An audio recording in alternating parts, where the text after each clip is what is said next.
Women tend to be a little bit more flexible, and we don't have quite the same muscle mass that males do in general, and so that predisposes us to some injuries. A local orthopedic surgeon spoke on gender differences in sports injuries as part of the Greenwich Hospital's Women's Health Initiative lecture on Wednesday. Katie Vadasdi of Orthopedic and Neurosurgery Specialists in Greenwich is trained in adolescent and adult sports medicine and performs knee, elbow, and shoulder surgeries. Vadasi discussed how differences in women's anatomy, physiology, and training habits put them more at risk for ACL tears than men. We've seen a huge increase in not only the numbers of female participants, but also the level of involvement and their intensity in sports. I teach science to young kids, and half of my students are girls, and I want to help them to be prepared.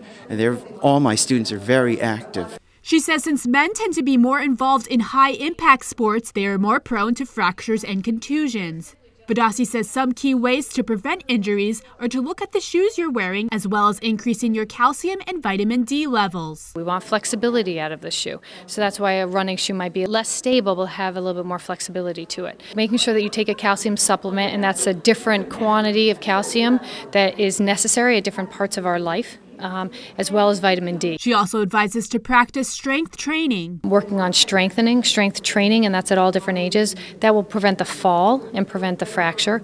It also keeps your bones stronger and keeps your level of bone density higher, so you're at lower risk of developing osteoporosis or penia. In Greenwich, Priscilla Lombardi, it's relevant.com.